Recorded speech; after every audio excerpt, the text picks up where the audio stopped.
Hello and a very warm welcome to the Good Morning News podcast with me, Hugh Murphy. In this programme, every fortnight I'll be speaking to people from a broad range of topics and careers to hear their incredible stories. And this week is a very special one, not only because it is the first ever episode of this series, but because I'm joined by someone who is the youngest ever breakfast radio show host in history and has presented some incredible documentaries. It's the one and only Daisy Maskell. Thank you so much for being here. Thank you so much, Hugh. It's so awkward I know, just hearing your accolades. I don't want to start right on the documentaries, but with this radio career, you talked before about how you had quite limited experience in radio before getting this job, and then here you were presenting KissFM from 7 to 11. Just tell me about that and what it was like. What was your initial reactions to getting that job?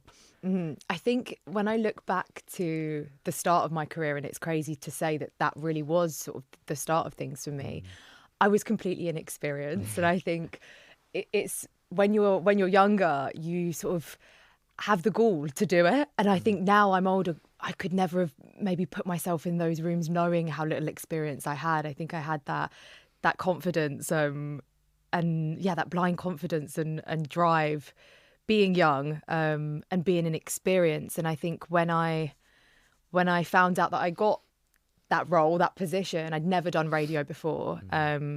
It was a big shock. And I think the turnaround was really quick as well. I think I found out in October, November, and we actually went live in January. So it was a really quick turnaround to pull that show together. And we took over from a show that had been on air for over a decade. It was Ricky, Melvin and Charlie who were and still are iconic broadcasters, and three presenters that I grew up listening to as well. So it was a lot. It was a lot. I did start off, I think what helped me a little bit was I actually started out in live TV. So I did have live experience, but it was very different having to get up every single day at 5 a.m, get into the studio for 6 and broadcast live to the nation for 4 hours. It was a crazy time. And you talk about how young you were at this. You were interviewing some huge names like Stormzy, Lewis Capaldi, Charlie XCX.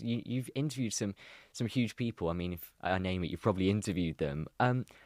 What's it like interviewing these sort of people? What sort of emotions are there? Because it must be a huge sense of nervousness and real excitement. And also, what's the preparation that goes into these big interviews? I think at first it is really nerve-wracking. It's a nerve-wracking experience. I think it's different when the guests would come into the studio, because they're coming into sort of your space, your home, because that studio really sort of does become your home. I always found junkets really daunting when I first started out. Junkets are usually held in hotels in London, and it's usually for actors that come in to promote a movie, and there are journalists and broadcasters that are sort of set up in different hotel rooms, and the actors then sort of come in, and it's really, really quick turnaround. You've really got to be on it with your questions, because they have 10, 20, 30 other interviews to get through in a day. So those were always a daunting experience. I think I learn over the years that everyone's sort of human, and I think if you can sort of bring a human approach to an interview and understand that, you know, we're both, but more so the guest, the talent that's coming in, is having a really long day, and actually let's just cycle through these questions and give them a good time. That, I think, that got me over the initial nervousness of the situation. Just remembering that, you know, we're all here just doing this weird thing called life and putting on a face every day and going to work.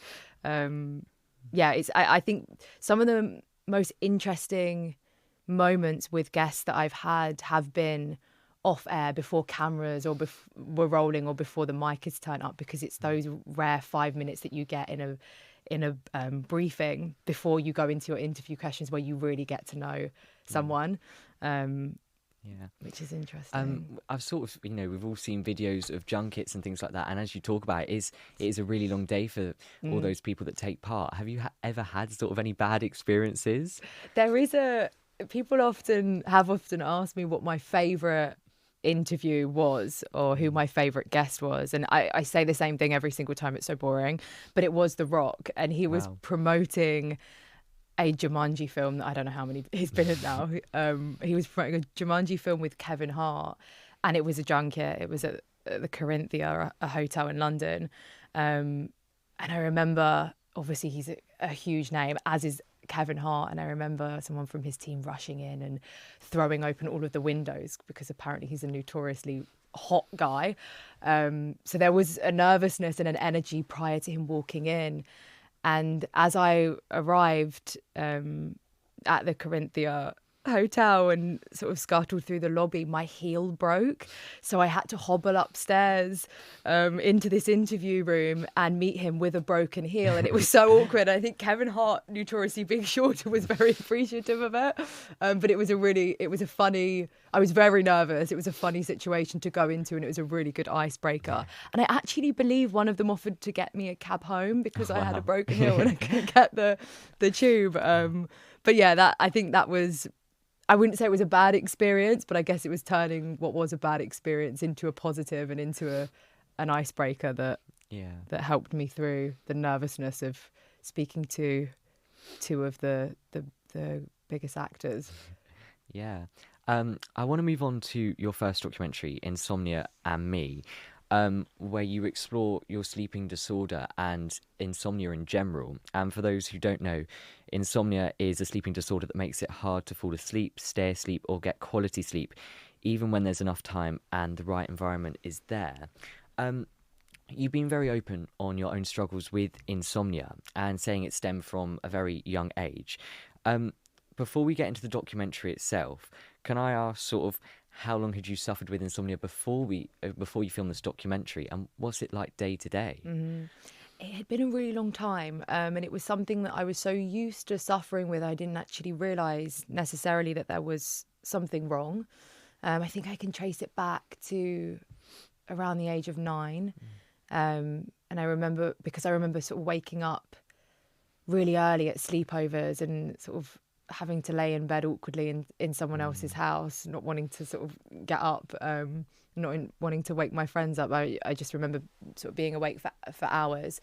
So that's where I can sort of trace it back to. But it does, my insomnia did change as I got older. And I know that's common for a lot of people that suffer with insomnia as well. When I was younger, so around the age of sort of 9, I would wake up really early, and I couldn't fall back to sleep. And as I got older, and it sort of hasn't changed since my teen years, I have trouble with falling asleep. So I'll get home after a really long day and I'll be up until the early hours of the morning, tossing and turning in bed. And I think what was quite difficult around the time that we actually filmed Insomnia, I was doing the breakfast show on Kiss, and it was really tough to get home after a long day of working and not fall asleep until 2 or 3 in the morning, and then see your alarm go off at 4 to get up for work again.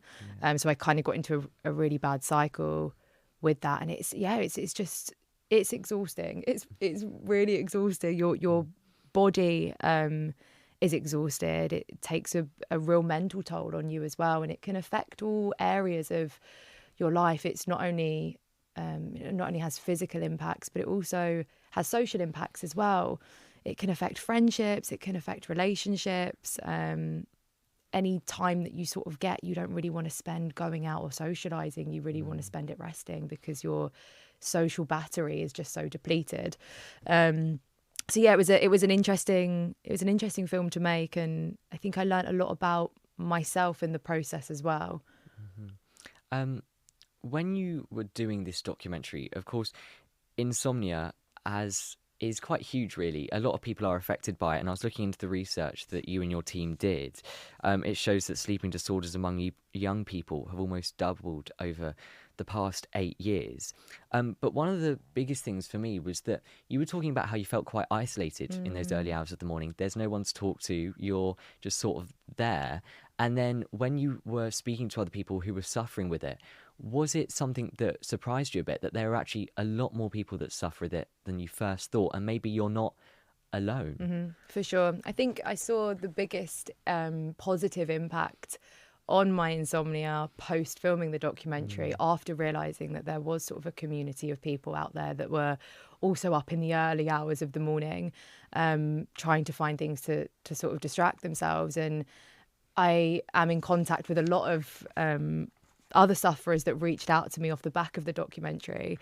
So that definitely helped. And I think one of the biggest talking points off the back of this documentary, when people have reached out before, was that it was so good to know that there were other people out there that were also going through the same thing, because it feels like there is no one else around, and there is no one else to talk to either. You don't really have any outlet, and I think that's when it can really have a big impact and toll on your mental health.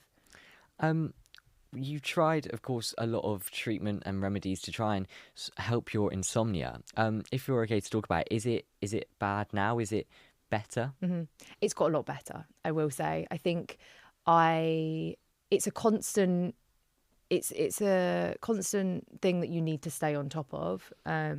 It's almost like you have to retrain your brain, and retrain your brain to sort of stop falling back into the same cycle and same habit. So my insomnia tends to suffer more when I'm really busy, because that's the first thing that I'll sacrifice. Sleep is the first thing that I'll say, oh, I don't have time for that anymore. I can get so much done in the meantime. And then actually I get into a really bad cycle of being exhausted, and burning myself out. So I would say it's a lot better. It's not as frequent. I think I sort of go through phases depending on what's going on in my life. Yeah, I think it was interesting in the film to explore some of those traditional methods that doctors and the average Google search peddles to you, whether that be taking a bath or cutting out caffeine or lighting a candle. I think for a lot of insomnia sufferers, when they go to the doctors or when they search up remedies to help, it can be quite frustrating to hear someone say, well, why don't you take a bath? Why don't you relax? I think it's more often than not, there's a deeper rooted issue or reason as to why you are suffering. And I think a lot of people don't get the help that they need. So yeah, it was a fascinating film. And on an unexpected subject as well, because I'd been suffering for so long and didn't really think anything of it. Going back to your radio show, you talked about it a couple of minutes ago, about how you were getting so little sleep and it was a continuous cycle. Was that something you worried about when you got this job and you took it, that actually you were going to struggle to find that sleep, and it must have continued for so long? Mm-hmm. I think it's so sad, because I look back now on, I think I'd even spoken out about it at the time as well, on how I felt towards the early mornings, because that was the first thing that people would ask, how are you going to get up in the morning? How are you going to deal with the early morning start? And I remember saying, well, I'm going to be up anyway because I suffer with insomnia. So it gives me sort of something to do. And I sort of saw it as a positive, but actually I think until I was in it, I didn't actually realise how much of a toll it would take on me. But you know, I got through it, and it was a lot of fun. But I think it's really important, especially when it comes to work, that we don't sacrifice too much of ourselves, and we keep a check on our mental health and our physical health as well. And I do think that this documentary sort of highlighted a lot of things that I had to change. Before I watched this documentary, I think one of the big questions I had was, what are the consequences of not sleeping? And I did a bit of research into it. So 21% of men and 5% of women have a mortality rate associated with insomnia. And for you suffering with insomnia, was that ever a worry for you, that mortality is associated with that? For sure. I think at my worst, at my lowest points, it does feel like you do feel like you're sort of dying. You feel like your body is shutting down. what's quite strange is you sort of get this feeling of your body shutting down, but your mind is very much awake. Your mind is overactive. And I think especially at the time in which insomnia presents itself in the early hours of the morning, fears are heightened in the dark. And so you can get yourself into quite a panicky state. But yeah, that was definitely a concern for me was, can I die from this? How long can you go without sleep before you actually die? Yeah. When you looked at getting help for insomnia, one of the first steps you took was to see a GP. And I've done, of course, a lot of reporting on it in the past, that there is that huge struggle at the moment to see a healthcare provider. So what do you think, in your opinion, needs to change? Not, I mean, maybe in a broad sense that there needs to be improvements in the healthcare system, but to reach out for help is really difficult. And you talked about how hard it is to recognise that you need help, and then to go out for help and then struggle to receive it is another problem. I think there needs to be a deeper understanding of how insomnia sufferers are suffering. And I think advice like taking a bath. I think we even spoke to contributors in this film who's went to the doctors and they advised them to have a stiff drink, to drink alcohol before going to bed to sort of knock them out, which is quite shocking. It's shocking advice from a GP. I think there does need to be a deeper level of understanding as to why people are suffering, and how we can actually help them. I found I spoke to a therapist that was it was a therapist that specifically looked at sleep disorders, and I found going down that route was much more helpful than any appointment that I'd had with my GP. And I think it's also really important to find your community of people, of other sufferers as well. It almost feels like people have had to take things into their own hands, and actually you can sort of learn a lot from other sufferers. It seems like they can give sort of better advice than a GP or a medical professional can, which is quite shocking. So I would say, yeah, there needs to be more of an understanding of how insomnia presents itself.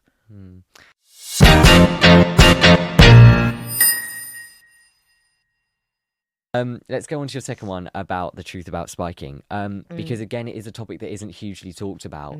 And in this documentary, you're actually spiked, aren't you? I am. This is sort of a new. I'm the films that I'm making at the moment, and I made a couple of these last year. We're really interested in how far we can sort of push the investigation, and if I can get as close to the subject as I possibly can, then I'm absolutely up for it. And this was we wanted to really show the effects of spiking for the first time by doing a stunt, by centering this film around a stunt and actually showing the impacts of spiking, which is something that is very rarely seen.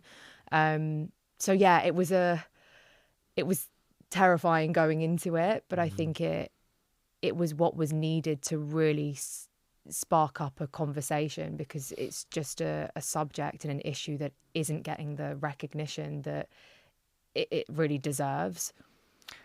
You spoke to, again, a number of people who had experienced firsthand spiking in uncontrolled conditions, and some of their stories were so harrowing. It also, spiking has that link to sexual assault and rape, which is something which is, of course, really scary and concerning, linking it to spiking. So what sort of insights did you gain from speaking to these victims about their experiences of spiking? I think something that was quite shocking was everyone had a different experience, and that concerned me, because I think going into this film I had sort of this preconceived idea of what a spiking victim looked like. And actually every person that sat around that table, and also myself included, had a different experience, whether that be because we were all spiked with a different drug, or because drugs react differently in people's bodies. And I think that's why it's so dangerous, because if we're talking about the perpetrators of spiking, if you are putting a drug in someone's drink, you don't know how that is going to react. One person could be fine and the other person could quite literally die. So you are really taking liberties with someone else's body. And there are different reasons why people spike people as well. Everyone had a different experience. I think one of the women that was in the documentary, her incident was a revenge attack. So it was someone that she knew. I think they were maybe interested in starting a relationship with her, and she wasn't, and so they decided to spike her instead. One of our other contributors, he doesn't know who spiked him. He was out in a club with one of his female friends, and he thinks that he was actually spiked. Either the spike that he consumed was supposed to be for the female friend that he was with, or the perpetrator was spiking him to sort of get him out the way to have easier access to his female friend. So everyone had there was a different reason, I guess, that each perpetrator had. It's very, very common also for people to be spiked within their friendship groups as a sort of a joke, to liven someone up on a night out, which is really scary, and it happens a lot, particularly at unis up and down the UK. It's a really big thing, and as I said, you don't know how that drug is going to react in your friend's body. Yeah. There is also, I think, a bit of a stereotype of who will get spiked, but actually men do get spiked as well. Did you find that there was that stereotype that men weren't going to get spiked in general? For sure.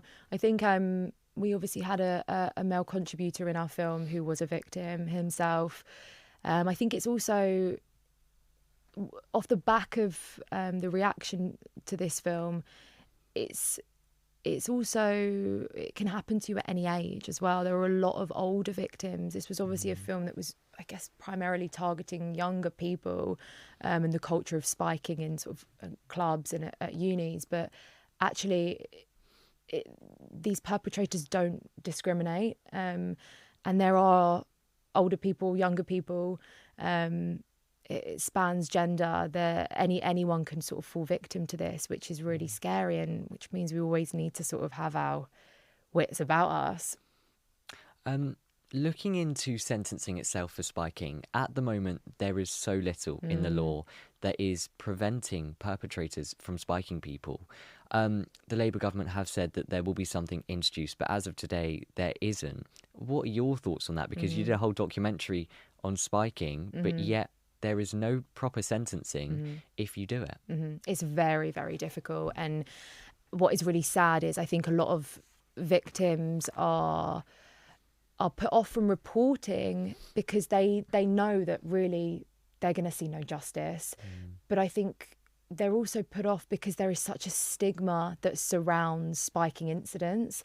And I think there have been so many cases of victims that have reported this crime to the police and they've been questioned, or they haven't been believed. And there is a really bad culture, not only with authorities, but in society, that we have towards victims of spiking, that they haven't had a crime committed against them. They've just had a bit too much to drink.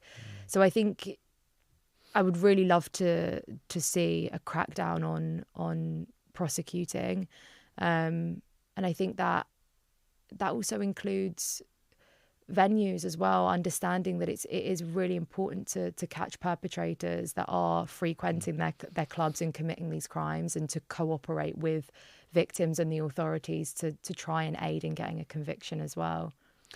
And like you talk about, the conviction rates are at less than 5%. 1 in 400 reports of spiking lead to a criminal charge. That was in 2022. So there is so little there. Can you tell me about some of the positives of sort of the spiking, how things have changed? Because there are these swab tests, aren't there, that are being used by clubs and pubs? There are. So it was great to see that there are venues out there that are sort of taking this seriously. And what is so important is catching the perpetrator as quickly as we can. You want to catch them whilst they're still in the venue. So if you believe that someone has spiked your drink, or if you believe someone has put something in your drink, alert the staff in the venue, the bar staff, because there are some venues that have testing kits that you sort of drop it's a test that you put into your drink and it will change colour. And sometimes some of these are quite sophisticated where they'll actually tell you what drug has actually been put inside your drink too. And then they can sort of do a lockdown on the establishment as best they can and try and catch the person whilst they are still there. So yeah, that's a huge positive. And I know that there are so many amazing charities that have been campaigning for every venue to have some sort of protocol when it comes to spiking, and for bar staff to be clued up on what to do if there is a spiking victim within their venue, how to treat that situation. So that is a huge positive. And I do think that the more that we speak about this as an issue, the better, because I think it's also about changing society's approach and opinions and feelings towards spiking victims as well, and making sure that we are sort of looking out for each other too. You talk about looking out for each other, but since you've done this documentary, has your perspective changed? Because I didn't really realise, but it is so hard to spot from the outside that you have been spiked, because one of the victims you spoke to, they said about how security was simply laughing at them because it looked like they were drunk. So it is so hard to spot. So has your perspective sort of changed? I think it makes me so sad that there is this pressure that is put on young people and young women in particular to look out for their friends, to guard their drink. It's, really, we just want to sort of go out, and anyone, when they're going out, they want to sort of let their hair down and have a good time. So it is horrible that we sort of live in a world where we have to take these extra precautions to keep ourselves and our friends safe. It is incredibly difficult to spot. If you think most of these incidents, they happen on a night out, so at a pub or at a club, it's dark, it's noisy, it's cramped, it's very, very difficult. It's a split second that it takes for someone to drop something in a drink. There are also other methods of spiking, like needle spiking. I've heard of people spiking people through vapes now, and cigarettes, which is even more difficult to spot. But I do think that although authorities should be the ones that are forcing change, I do think, unfortunately, we all do have to be clued up on what to look out for, whether that is to prevent a spiking incident or what to do if you feel as though your friend has been spiked or someone that you know or that you're around has been spiked. Yeah. I'm going to leave the documentary there now, but thank you for talking about that there. I want to talk about what you do in music, because you helped to assist direct some incredibly big names, Stormzy, Taylor Swift. Just tell me about that. What's it like working in the music industry, and what do you do? It's very fun. It's something that I needed. I jumped into this with my best friend who is in production, and I needed something that was just fun and that allowed me to tell stories in a different way. I think a lot of the films that I work on now are quite dark, and you need some light in your life sometimes. So this was a really nice alternative creative outlet for me to be able to tell stories through people's music. So we direct and we produce together, which is really fun. We worked with an amazing artist this year.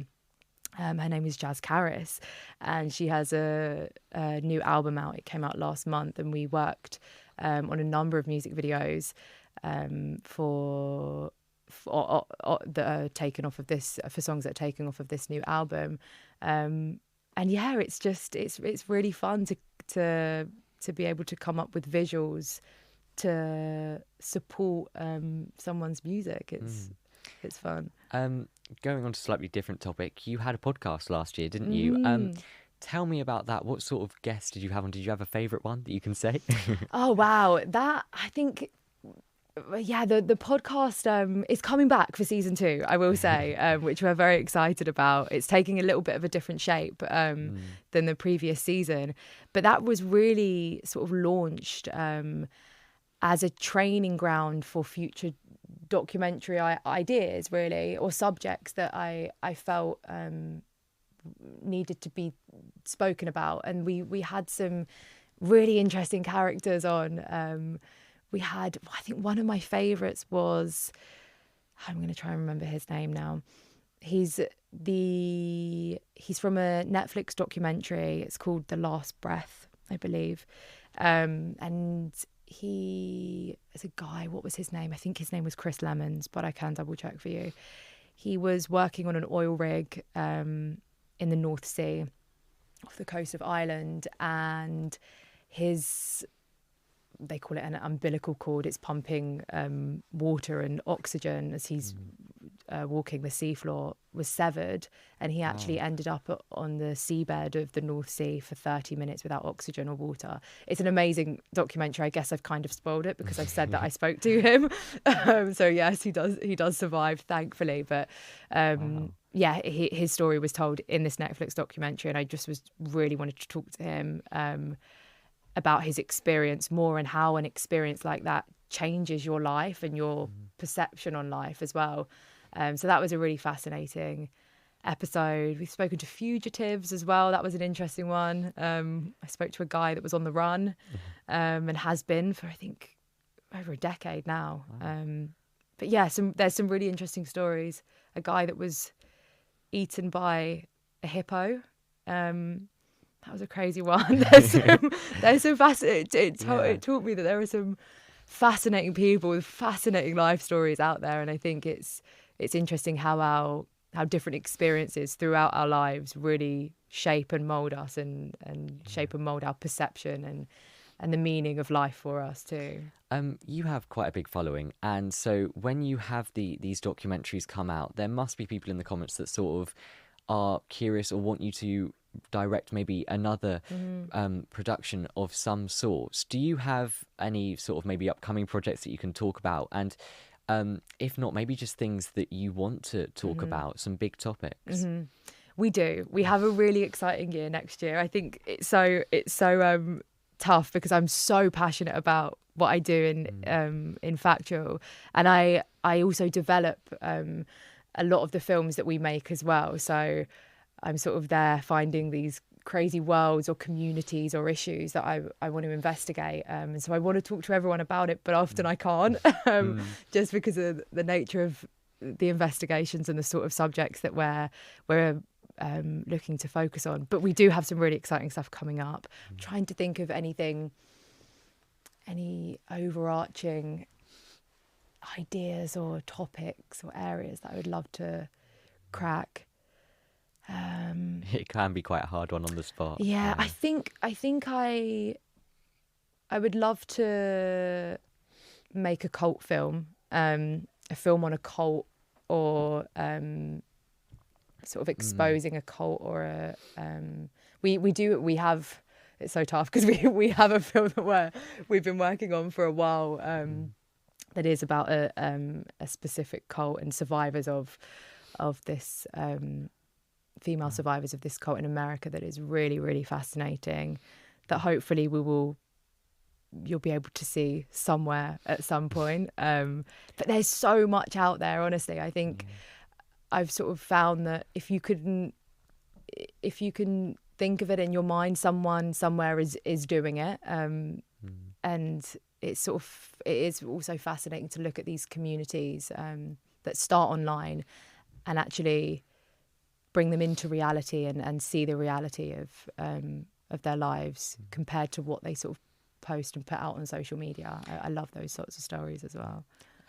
I've been talking to you for a great time now. It has been so lovely to have you. And I want to finish on one final question, which is sort of going back 5 years. If you could see where you are now, what would you have said to yourself?